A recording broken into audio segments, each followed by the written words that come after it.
Pour le dernier mois de RVL, retrouvez chaque jour un portrait de bénévoles, animateurs, animatrices, en bref, ceux qui font de RVL la radio que vous écoutez depuis 1982. Le matin, midi et soir, plongez dans les souvenirs et les anecdotes de ceux qui ont bien voulu se prêter au jeu de l'interview.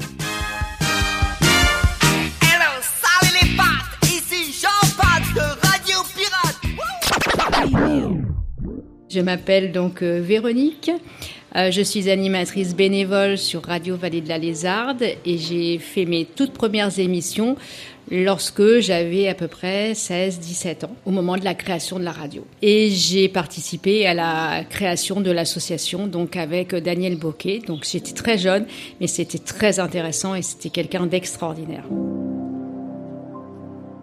Alors j'ai connu RVL par hasard puisque c'était l'époque des radios pirates et donc on cherchait des fréquences et un jour j'ai entendu une radio à Épouville, donc c'était inespéré puisque je ne pouvais pas aller sur Le Havre alors que j'avais fait déjà des émissions sur Le Havre et Daniel avait donné son numéro de téléphone pour savoir s'il était écouté. J'ai attrapé le téléphone, je l'ai appelé. Une semaine après, on était donc avec mon ami de l'époque en train de faire une petite émission donc dans le salon avec Daniel. Alors quand on était jeune, on va dire, le but c'était de rencontrer des copains et de passer de la musique des années 80. Et puis après j'ai arrêté, j'ai quitté Le Havre pour mes études. Je me suis mariée, j'ai eu des enfants, j'avais plus le temps de faire tout ça. Et puis un jour dans le magazine d'Épouville, j'ai vu que RVL cherchait des animateurs bénévoles et je me suis dit pourquoi pas. Ayant moins de contraintes familiales, je me suis dit je vais m'y remettre. Et je voulais faire une émission qui s'appelait Génération Mère-Fille, avec ma propre fille, mais qui était un petit peu jeune et qui avait d'autres envies que de faire une émission avec maman. En plus, elle était un peu timide. Donc c'est la fille d'une amie qui a pris cette fonction avec moi. On a fait 6 mois d'émission. Après, on a arrêté parce qu'elle a quitté Épouville et elle est partie vivre sur Paris. Et donc mon mari, Yves, qui m'a dit « écoute, si tu veux, on prend une émission tous les deux ». Et c'est comme ça que de Génération Mère-Fille, on est passé à Musique à deux. J'aime beaucoup communiquer, mon métier aussi fait que je communique beaucoup.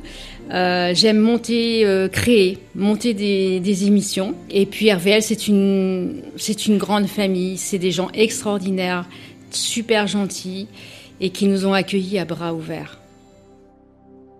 Et comment s'est-elle sentie quand elle a appris la fermeture de RVL ?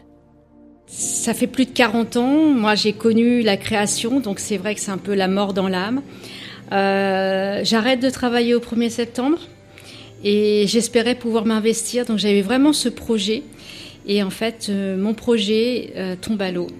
Et c'est surtout aussi pour Gigi et Paulette, à qui je pense, parce que c'est un investissement vraiment énorme.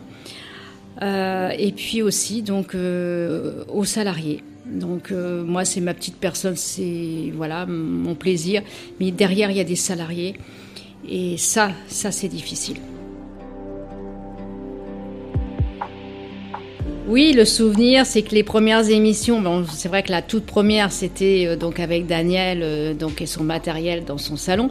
Mais après, en fait, RVL a été dans la cave donc de ce bâtiment. Donc on était dans un espace très confiné, dans une cave, mais c'était extraordinaire. C'était une aventure extraordinaire, je pense qu'on ne retrouvera jamais. Au niveau social, RVL, c'est une grande famille, tout le monde s'apprécie, on est tous différents. Et c'est en ça que c'était extraordinaire. Et c'est vrai que la disparition d'RVL, c'est dommage.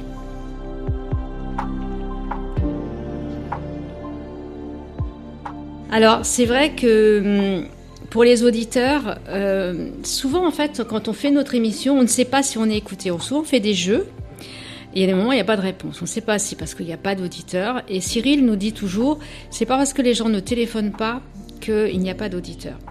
Et on arrive à savoir que les gens, en fait, on écoutent et ça va leur manquer. Il y a des personnes qui ne bougent pas de chez elles, Et c'est à ces personnes-là en fait qu'il faut penser. Et on a encore eu une information il n'y a pas longtemps à ce sujet, que RVL est la seule radio qu'ils peuvent capter pas très loin d'ici. Donc on a une pensée, on a vu ça hier, on a une pensée pour ces auditeurs qui nous accompagnent quand même depuis des fois 40 ans, depuis l'origine. Alors pour les bénévoles, ils sont un petit peu, je pense, comme nous, mais on va garder le contact.